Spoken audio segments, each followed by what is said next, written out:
राम राम सभी को। स्वागत है आप सभी का आपके अपने YouTube channel smart study with Sadhuram में।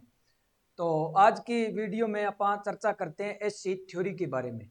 एससी थ्योरी के बारे में पढ़ना इसलिए जरूरी हो जाता है क्योंकि जो अपन घरों में सप्लाई यूज करते हैं वो एससी यानी अल्टरनेटिंग करंट होती है। उसके बारे में पूरी डिटेल से आज अपन चर्चा करते हैं। एससी है क्या चीज? एससी क्या है? अल्टरनेटिंग करंट यानी प्रत्यावर्ती धारा। इसके बारे में आपने एक चीज पढ़ी होगी भी है, समय के साथ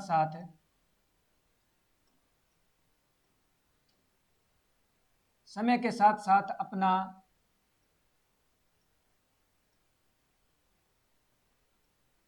मान व दिशा दोनों बदलती रहती है। मान व दिशा दोनों बदलता रहता है।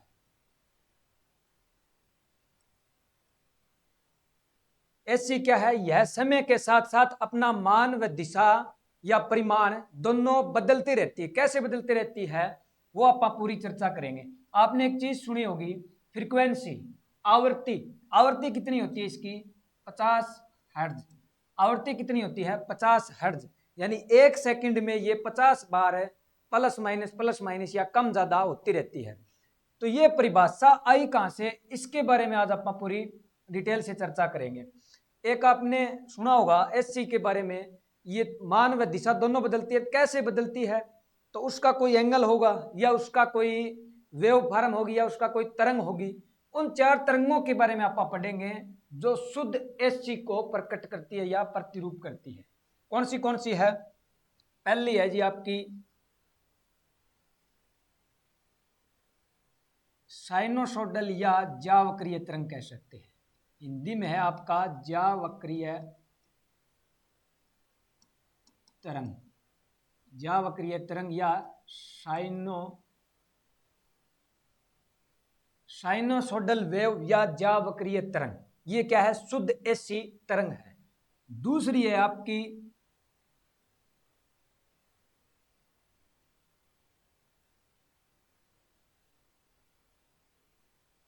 वर्गाकार तरंग। दूसरी कौन सी है आपकी?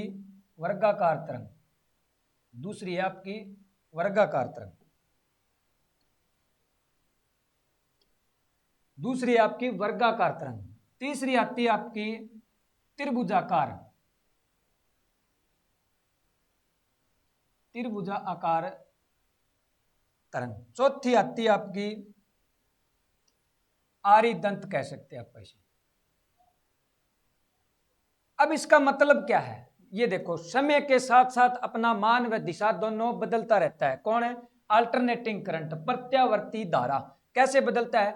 इस समय यहां इसका कुछ और मान होगा, यहां कुछ और होगा, यहां कुछ और होगा। इसी प्रकार ये चार तरंगें दी गई है, चार वेव फॉर्म दी गई है। कौन सी है? साइनोसोडल ज्यावक्रीय, वर्गाकार, त्रिभुजाकार और आरीदंत। ये कौन सी है? आरीदंत। ये आपकी चार शुद्ध एसी तरंग है। क्या है? शुद्ध एसी तरंग। अब बात आ गई वर्गाकार की, तो एक और आपकी वेव फॉर्म होती है आयताकार। अगर कहीं लिखा मिल जाए या कहीं क्वेश्चन में आ जाए आयताकार तरंग क्या एसी शुद्ध तरंग है, तो वो नहीं है। आयताकार तरंग शुद्ध एसी तरंग नहीं है। क्या लिख सकते हैं? आयताकार तरंग शुद्ध एसी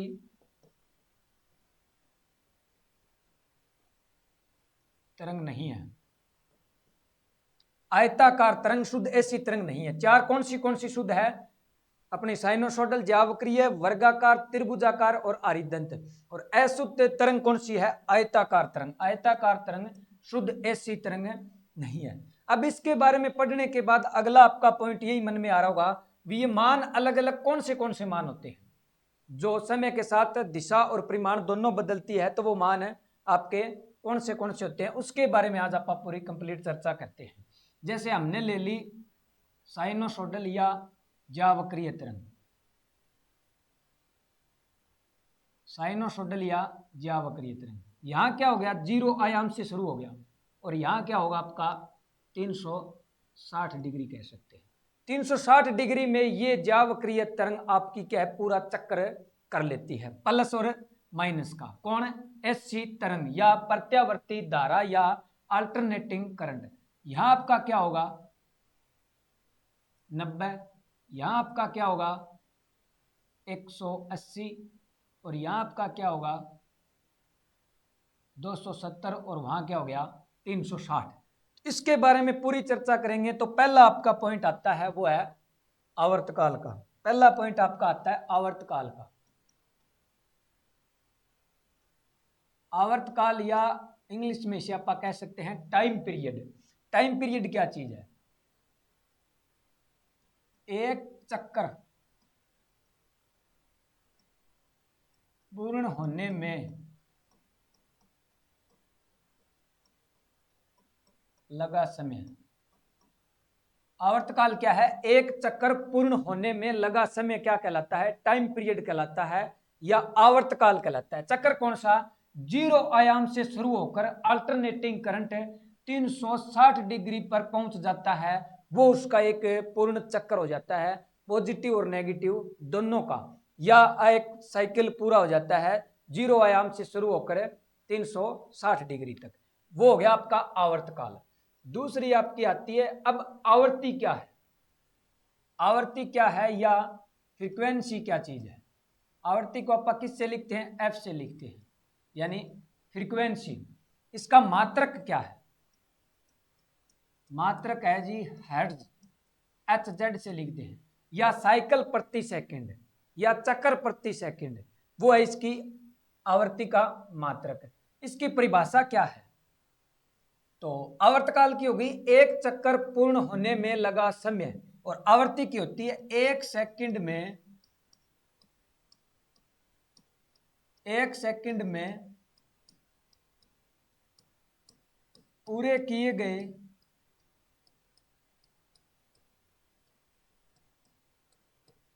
चक्रों की संख्या क्या कहलाती है? आपकी आवर्ती कहलाती है। मात्रक आपको पढ़ा दिया, फ्रीक्वेंसी का मात्रक हर्ट्ज या साइकिल प्रति सेकंड या चक्कर प्रति सेकंड, और 1 सेकंड में पूरे किए गए चक्रों की संख्या क्या कहलाती है? आवर्ती। और भारत में ये फ्रीक्वेंसी है कितनी? वो है जी आपकी 50 हर्ट्ज, यानी 1 सेकंड में 50 बार प्लस माइनस अल्टरनेटिंग करंट आपका होता रहता है।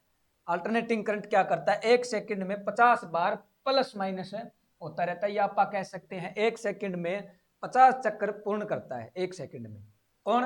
Alternating current. इसके बाद अलग अलग आपके डाटा हैं, जैसे एक हो गया आपका शिखर टू शिखर मान, शिखर से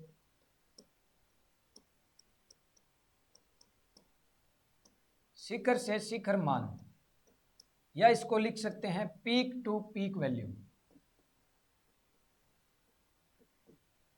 पीक टू पीक वैल्यू,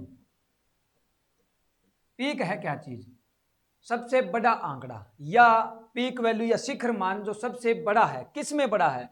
जो 0 आयाम से लेकर 360 डिग्री तक है, जितना शिखर मान है वो पूछ रहा है। यानी शिखर से शिखर, कितनी बार शिखर? एक बार पॉजिटिव है, एक बार नेगेटिव है कितनी बार? 2 बार। यहां जिक्र प्लस माइनस का नहीं हो रहा, यहां सिर्फ पूछा जा रहा है शिखर से शिखर मान, पीक टू पीक वैल्यू, ज्यादा से ज्यादा मान यहां पूछा जा रहा है। तो वो हो जाएगा आपका 2 गुना में शिखर मान कितना हो जाएगा? 2 गुना में मैक्सिमम वैल्यू या अधिकतम मान,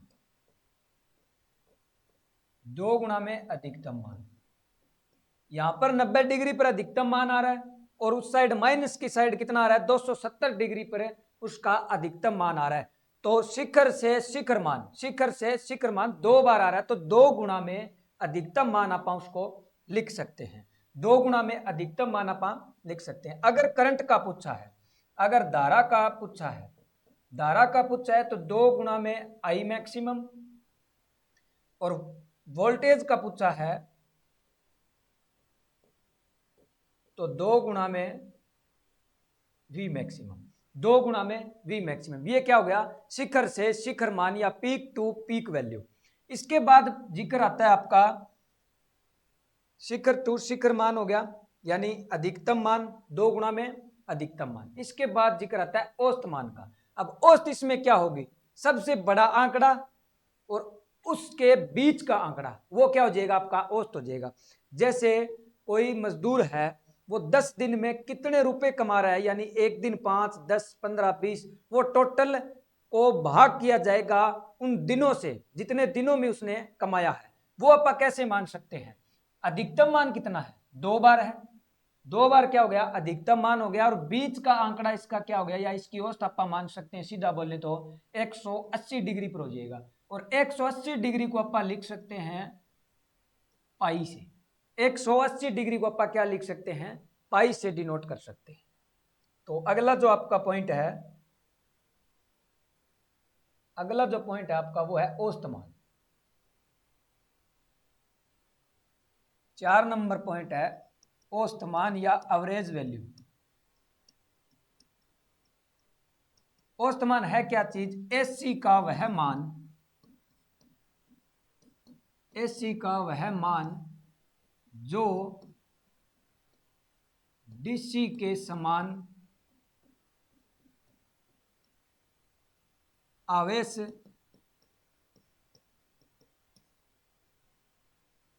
डीसी के समान आवेश स्थानांतरित करता हो। एसी का वह मान जो डीसी के समान आवेश को स्थानांतरित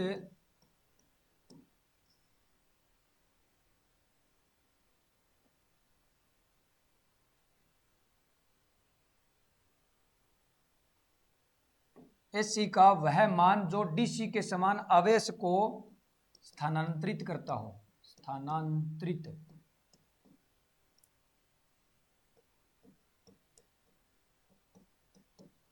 वो मैंने आपको बता दिया कि 2 बार अधिकतम मान होगा और बीच का औसत क्या हो गया 180 डिग्री, 0 से 360 का औसत क्या हो गया 180 डिग्री, यानी उसको आप लिख सकते हैं पाई से। तो औसत मान कितना हो गया, 2 गुणा में मैक्सिमम वैल्यू यानी अधिकतम मान,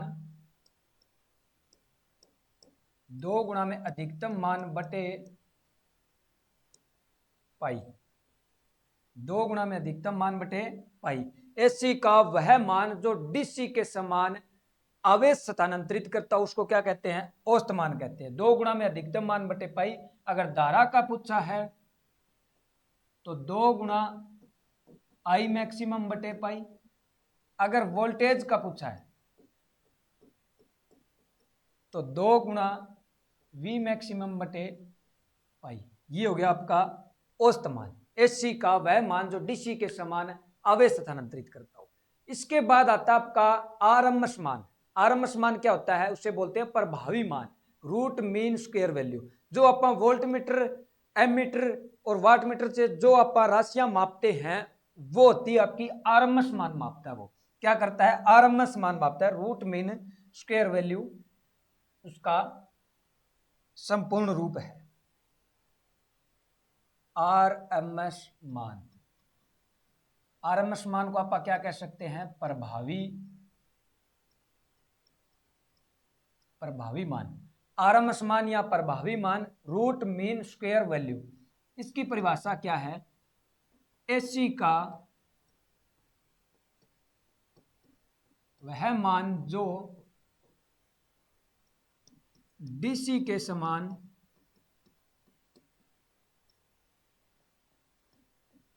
उष्मा रूपांतरित करता हो।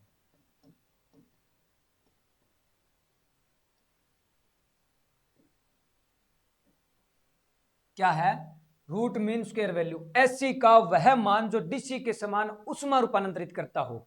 और औसत मान क्या है, जो आवेश स्थानांतरित करता हो। तो रूट मीन स्क्वायर वैल्यू ये क्या होता है, आरएमएस मान बराबर होता है आपका अधिकतम मान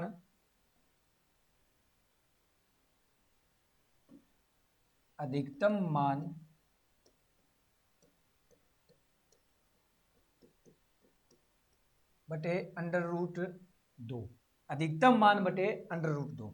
अगर धारा का पूछा है तो हो जाएगा आई मैक्सिमम बटे √2। और वोल्टेज का पूछा है तो आपका हो जाएगा V मैक्सिमम बटे √2। अब आरएमएस मान हो गया अधिकतम मान बटे √2। अगर पूछे अधिकतम मान या मैक्सिमम वैल्यू तो ये हो जाएगा गुणा में आरएमएस मान गुणा √2, ये आपका हो जाएगा अधिकतम मान। मैक्सिमम वैल्यू निकालना हो तो आरएमएस गुणा √2, अगर आरएमएस निकालना हो तो अधिकतम मान बटे √2। ये आपकी 3-4 राशियां अलग अलग से हो गई। औसत मान हो गया, आरएमएस मान हो गया, पीक टू पीक वैल्यू हो गया। इसके बाद जिक्र आता है आपका पीक फैक्टर का। इसके बाद जिक्र आता है आपका पीक फैक्टर का, शिखर गुणांक।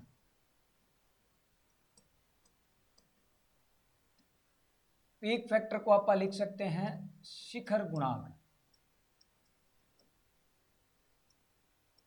और इसका दूसरा नाम है वो है आपका क्रेस्ट फैक्टर।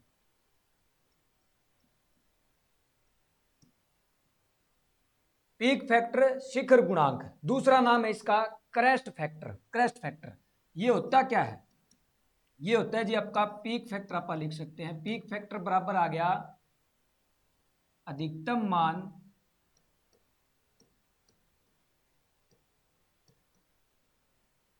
बटे आरएमएस मान। अधिकतम मान बटे आरएमएस मान। अगर आप इसको आगे और सोल्व करते हैं तो अधिकतम मान आ गया, सीधा ऊपर लिख देता हूं अधिकतम मान बटे आरएमएस मान क्या होता है? अधिकतम मान बटे √2। अधिकतम मान बटे √2। अधिकतम मान बटे √2। अगर इसको आगे और अपन सोल्व करते हैं तो ये √2 है वो इसके गुणा में चला जाएगा। √2 है वो अधिकतम मान के गुणा में चला जाएगा। कहने का मतलब अधिकतम मान और अधिकतम मान आपस में कट जाएंगे। ये √2 इसके गुणा में चला गया तो इसका फाइनल जो आंकड़ा है वो आ जाएगा √2। किसका आ जाएगा? पीक फैक्टर का या क्रेस्ट फैक्टर का या शिखर गुणांक का। और √2 का मान क्या होता है? 1.414। ये क्या है आपका? पीक फैक्टर या शिखर गुणांक। पीक फैक्टर या शिखर गुणांक। 3-4 आंकड़े आपने पढ़ लिए। एक तो हो गया पीक फैक्टर, दूसरा आरएमएस मान, प्रभावी मान, औसत मान, अधिकतम मान, शिखर से शिखर मान और आवृत्ति के बारे में आपने चर्चा कर ली। इसके बाद एससी थ्योरी में आपका आता है जी इन फेज और आउट फेज। क्योंकि टोटल पूरा हमें क्या करना है, जो साइनोसोडल वेव हमने ली है शुरू में यानी ज्यावक्रीय तरंग, उसका पूरा का निचोड़ देखना है। ये तीनों चारों आंकड़े आपके सामने आ गए। इसके बाद आती है करंट और वोल्टेज, यानी धारा और वोल्टेज आपस में कैसे चलते हैं, और अलग अलग चलते हैं तो क्या बोलते हैं, साथ में चलते हैं तो क्या बोलते हैं, उसके हिसाब से आप पढ़ते हैं। पहला हो गया इन फेज। करंट और धारा एक ही चीज है। धारा और वोल्टेज इन फेज क्या होती है? इन फेज क्या चीज होती है? इन फेज का मतलब है करंट और वोल्टेज दोनों जीरो आयाम से एक साथ शुरू होकर 360 डिग्री यानी अपने अंतिम छोर पर एक साथ पहुंचना या अपना एक साथ दोनों का रास्ता पूर्ण करना इन फेज कहलाता है। कैसे? करंट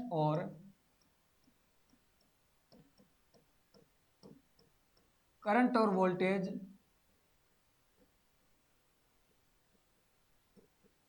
जीरो आयाम से शुरू होकर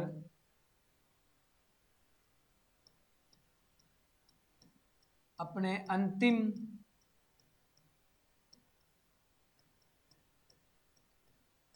छोर पर एक साथ रास्ता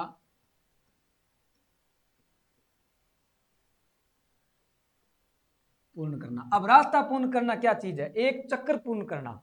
तरंग जो है अपनी साइनोसोडल या ज्यावक्रीय तरंग जीरो आयाम से शुरू होकर 360 डिग्री तक करंट और वोल्टेज का जीरो से एक साथ शुरू होकर 360 तक एक साथ पहुंचना क्या कहलाता है? इन फेज कहलाता है। ये स्थिति कौन सी होती है? इन फेज।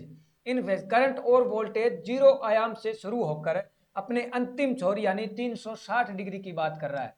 एक चक्कर कहाँ पूरा होता है? 0 से 360 डिग्री तक अपने अंतिम छोर पर एक साथ रास्ता पूर्ण करना क्या कहलाता है? इन फेज कहलाता है। कैसे?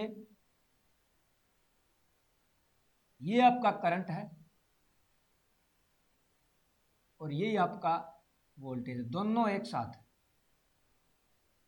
करंट और वोल्टेज दोनों एक साथ शुरू होकर एक साथ अंतिम छोर पर पहुंचना या चक्कर पूरा करना क्या कहलाता है? इन फेज।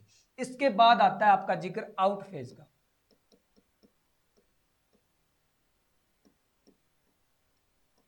आउट फेज का, आउट फेज क्या चीज है? करंट और वोल्टेज का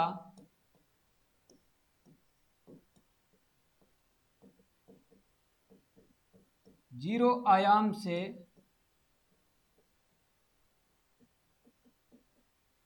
एक साथ न चलकर, करंट और वोल्टेज का जीरो आयाम से एक साथ न चलकर या अलग अलग समय पर चलकर अपने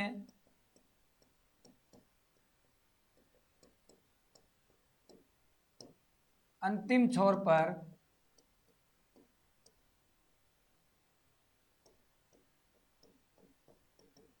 अलग अलग चक्कर पूरा करना। आउट फेज क्या कहलाता है? करंट और वोल्टेज का जीरो आयाम से एक साथ न चलकर, एक साथ न चलकर अपने अंतिम छोर पर अलग अलग चक्कर पूरा करना क्या कहलाता है? आपका आउट फेज कहलाता है। यानी करंट और वोल्टेज जीरो आयाम से शुरू एक साथ न हुई और ना ही एक साथ उसने लास्ट में 360 डिग्री पर अपना रास्ता पूरा किया, तो दोनों क्या है? आपस में आउट फेज है, आउट फेज है। इसके बाद अगला जो पॉइंट है आपका आउट फेज और इन फेज के बाद अगला पॉइंट आता है आपका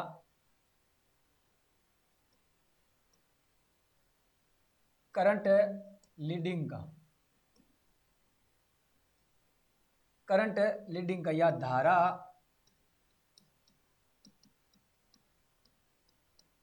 अग्रगामी। करंट लीडिंग या धारा अग्रगामी। अब धारा अग्रगामी कैसे है वो मैं आपको बताता हूं। धारा अग्रगामी, करंट जीरो आयाम से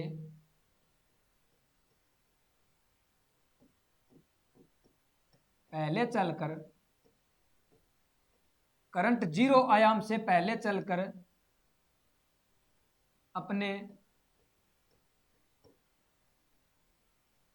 अंतिम छोर पर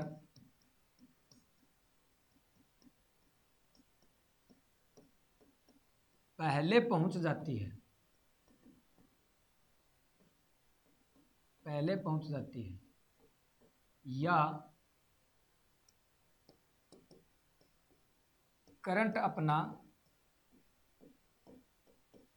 पहले रास्ता पूर्ण करता है।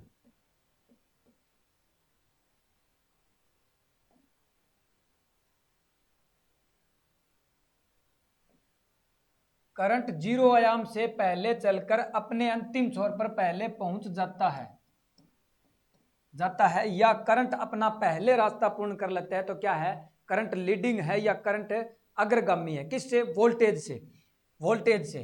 धारा अग्रगामी किसको बोलते हैं? करंट जीरो आयाम से पहले चलकर, पहले चलकर, किससे पहले चलकर? वोल्टेज से। वोल्टेज से पहले चलकर अपने अंतिम छोर पर पहले पहुंच जाता है या पहले चक्कर पूर्ण कर लेता है, वो कहलाता है आपका करंट लीडिंग या धारा अग्रगामी। धारा अग्रगामी। इसके बाद आता है आपका जी धारा पश्चगामी। धारा पश्चगामी या करंट लैगिंग। धारा पश्चगामी या करंट लैगिंग। करंट लैगिंग क्या है? करंट वोल्टेज से करंट वोल्टेज से जीरो आयाम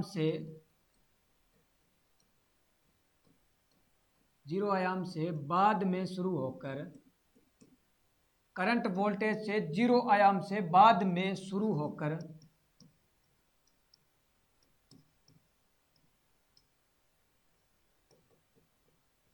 और बाद में ही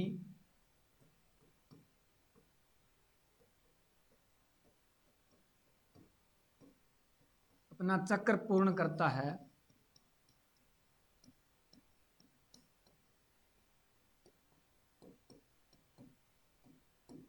तो करंट क्या होता है? पश्चगामी।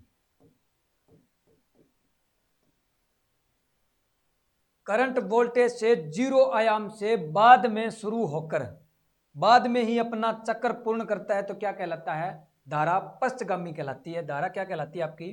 पश्चगामी कहलाती है। और पश्चगामी और अग्रगामी है कौन से सर्किट में, वो आपने पीछे की क्लास में पढ़ लिया होगा।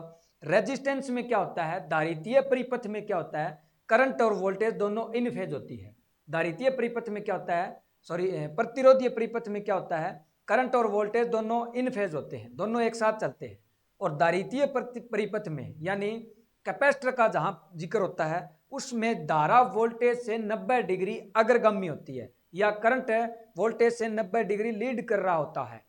और अपना प्रेरणीय परिपथ में या इंडक्टिव सर्किट में क्या होता है? करंट वोल्टेज से 90 डिग्री पश्चगामी या करंट वोल्टेज से 90 डिग्री पीछे होता है, लैगिंग होता है। वो होते हैं RLC तीनों सर्किट। वो डिपेंड कब करते हैं, उनका जिक्र कब होता है? जब जिक्र आता है आपका पावर फैक्टर का। जिक्र किसका आता है? पावर फैक्टर का। लीडिंग और लैगिंग आपने पढ़ लिया, और आपको यह भी पता चल गया भी लैगिंग किस में होता है और लीडिंग किस में होता है। अगर दोबारा आप देखना चाहो, आर क्या होता है? आप कह सकते हैं प्रतिरोधीय परिपथ। प्रतिरोधीय परिपथ में क्या होता है? धारा और वोल्टेज दोनों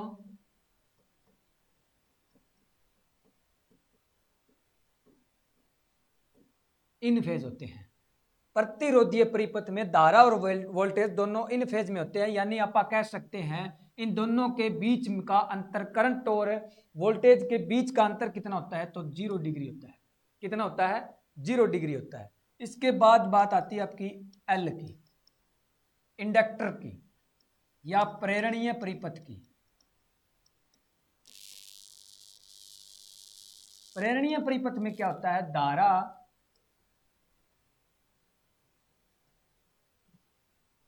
वोल्टेज से 90 डिग्री लैग करती है। धारा वोल्टेज से 90 डिग्री लैग करता है। धारा वोल्टेज से 90 डिग्री लैग करता है। प्रेरणीय परिपथ में क्या होता है? धारा वोल्टेज से 90 डिग्री पीछे चलती है। तो दोनों के बीच में अंतर कितना है? धारा और वोल्टेज के बीच में अंतर कितना हो गया? 90 डिग्री। इसके बाद बात आती है आपकी सी की, कैपेसिटर की, यानी धारितीय परिपथ की।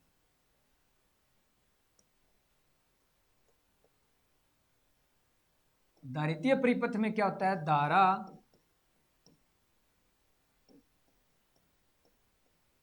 वोल्टेज से 90 डिग्री अग्रगामी होता है, या धारितीय परिपथ में क्या करता है? करंट वोल्टेज से 90 डिग्री लीड करता है या अग्रगामी होता है, आगे चलता है। कितना? धारा और वोल्टेज के बीच में अंतर कितना हो गया? 90 डिग्री का हो गया। और प्रतिरोधीय परिपथ में धारा और वोल्टेज का अंतर है वो 0 डिग्री है। इन दोनों में 90 डिग्री है, लेकिन एक में पीछे और एक में आगे है। इसके बाद आपका जिक्र आता है जी पावर फैक्टर का।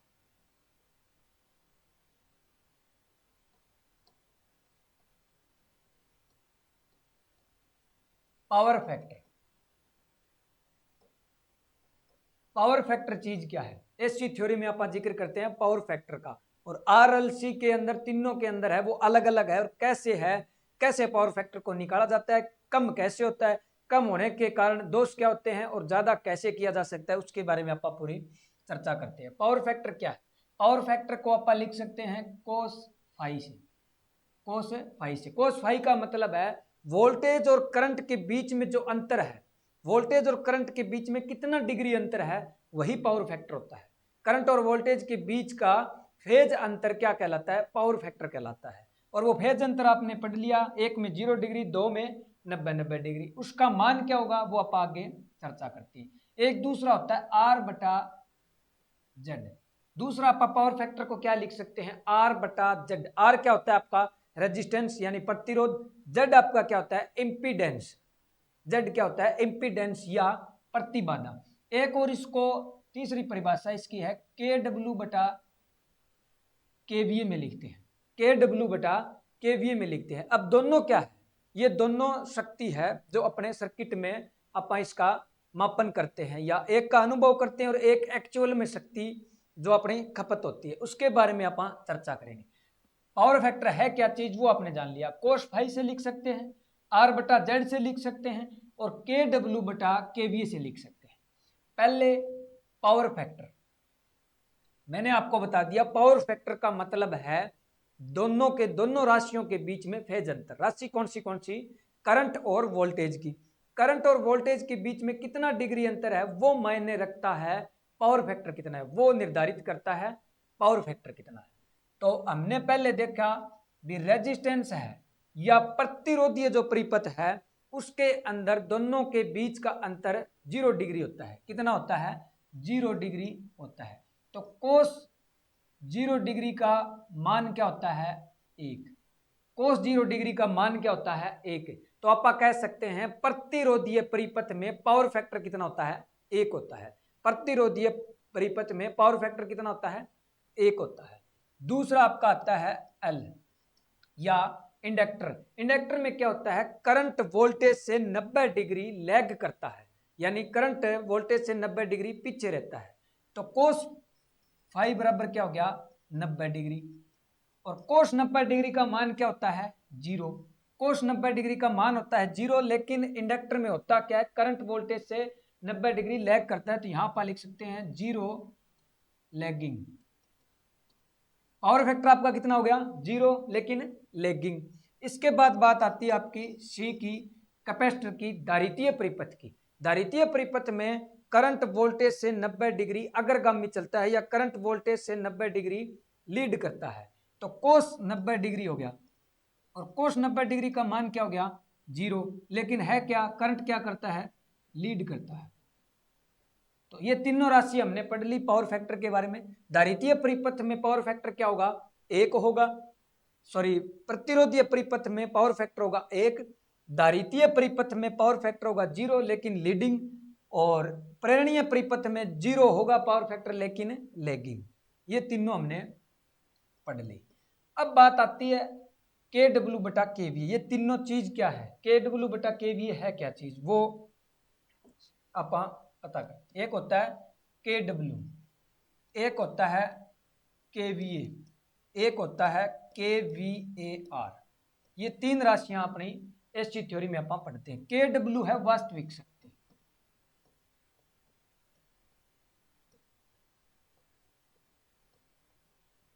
के डब्ल्यू आपकी है वास्तविक शक्ति या एक्टिव पावर।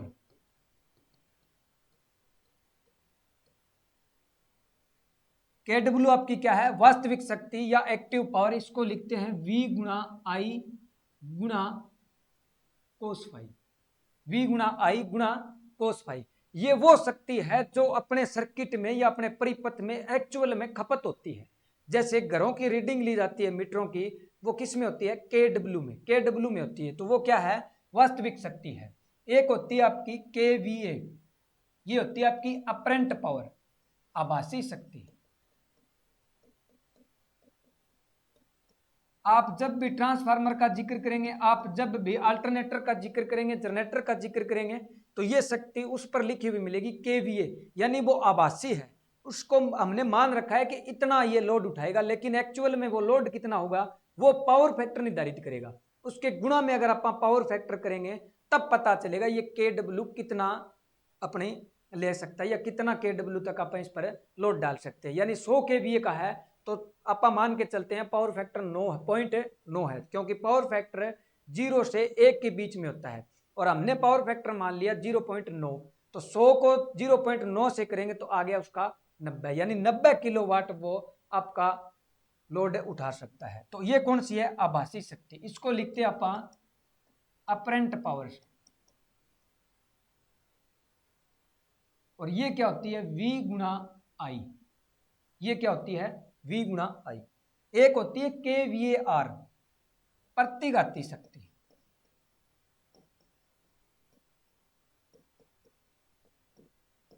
या रिएक्टिव पावर।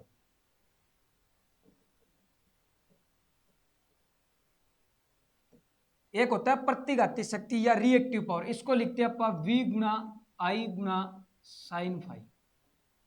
इसको आप कैसे लिख सकते हैं? V गुणा I गुणा साइन फाई। ये तीनों शक्ति अलग अलग है। तो ये हमने देख लिया पावर फैक्टर क्या है, KW बटा KVA, यानी वास्तविक शक्ति बटा आभासी शक्ति, वास्तविक शक्ति बटा आभासी शक्ति। तो पावर फैक्टर, अगर पावर फैक्टर कम है तो उसके नुकसान क्या है? आप लिख सकते हैं पावर फैक्टर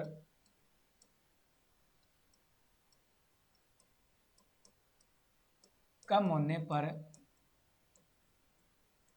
दोष। पावर फैक्टर कम होने पर दोष। सबसे पहले पावर फैक्टर कम होगा किसके कारण? पावर फैक्टर हमेशा कम होता है इंडक्टिव लोड के कारण, इंडक्टिव लोड के कारण, एल के कारण। पावर फैक्टर हमेशा किसके कारण कम होता है? इंडक्टिव लोड के कारण। उसके अंदर दोष क्या क्या होंगी या हानियां क्या होंगी, ये आप लिख सकते हैं। पावर फैक्टर कम होने पर हानियां, पहली हानि कौन सी है? अगर पावर फैक्टर कम हो जाएगा तो करंट का मान बढ़ जाएगा। अगर पावर फैक्टर कम होता है, पावर फैक्टर कम होने पर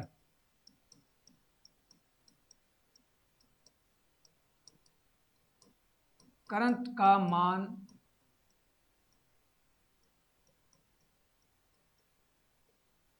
बढ़ जाता है। पावर फैक्टर कम होने पर करंट का मान बढ़ जाता है।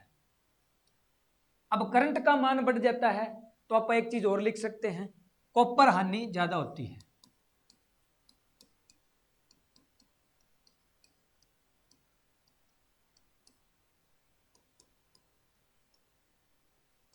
अब कॉपर हानि हमने क्यों लिखा? क्योंकि कॉपर हानि क्या होती है? I²R होती है।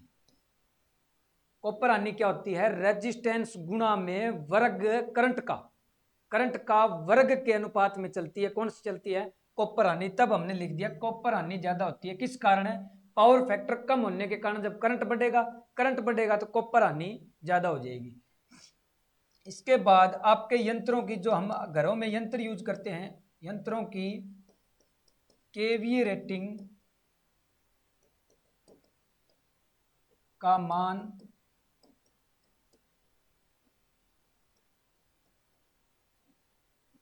बढ़ जाएगा।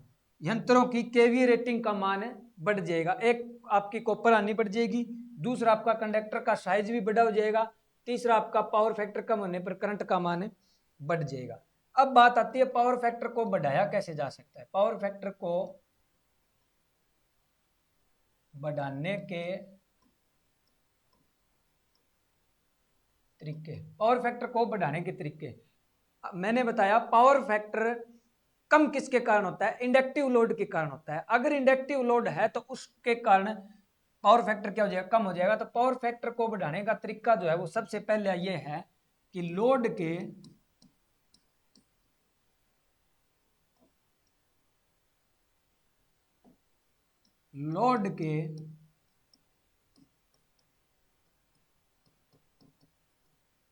समानांतर में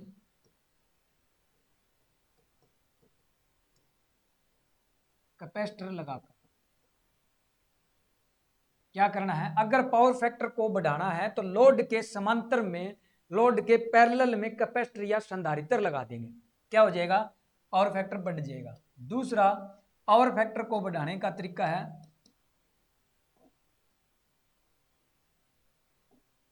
पावर फैक्टर को बढ़ाने का तरीका आपका सिंक्रोनस मोटर के द्वारा। सिंक्रोनस मोटर यानी तुल्यकालिक मोटर, सिंक्रोनस मोटर के द्वारा। अब सिंक्रोनस मोटर हमने अगर यूज करी है तो सिंक्रोनस मोटर के द्वारा पावर फैक्टर को बढ़ाया जा सकता है, लेकिन सिंक्रोनस मोटर होनी कैसी चाहिए? एक तो अवर उत्तेजित,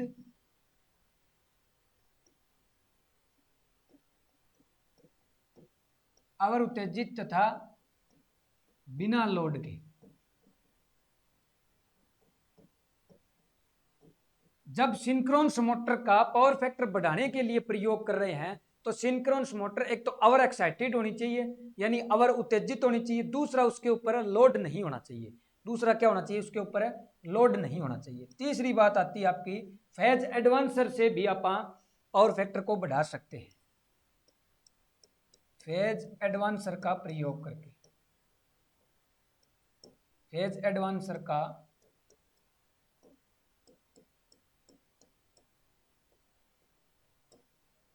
फेज एडवांसर का प्रयोग करके भी पावर फैक्टर को बढ़ाया जा सकता है। एक हो गया लोड के समानांतर में कैपेसिटर लगाकर, दूसरा सिंक्रोनस मोटर के द्वारा अवर उत्तेजित होनी चाहिए और बिना लोड के होना चाहिए, तीसरा फेज एडवांसर का प्रयोग करके पावर फैक्टर को बढ़ाया जा सकता है। इसके बाद अगर फ्रीक्वेंसी को कम ज्यादा करना होता है, फ्रीक्वेंसी के अपने मान को बदलना होता है, तो किसका प्रयोग किया जाता है? तो साइक्लो कन्वर्टर का प्रयोग किया जाता है, साइक्लो कन्वर्टर का प्रयोग किया जाता है। आपने पढ़ लिया पावर फैक्टर कम होने की हानियां, पावर फैक्टर को बढ़ाया कैसे जा सकता है। थ्री फेज में भी अगर हम जिक्र करें तो पावर फैक्टर बढ़ाने के लिए लोड के समानांतर में जो आप कैपेसिटर लगाते हैं वो स्टार या डेल्टा में लगा सकते हैं, लेकिन आम तौर पर डेल्टा में ही उसका प्रयोग किया जाता है, डेल्टा में उसका प्रयोग किया जाता है।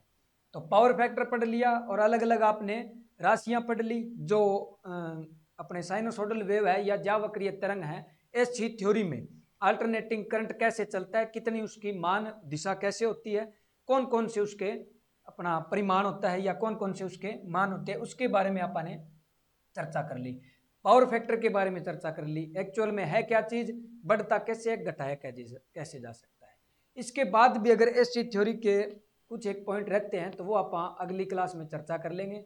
आज के लिए इस वीडियो में बस इतना ही, तब तक के लिए बने रहिए इस यूट्यूब चैनल से, आपको बेहतरीन से बेहतरीन वीडियो आपको प्रोवाइड करवाई जाएगी। आपका बहुत बहुत धन्यवाद।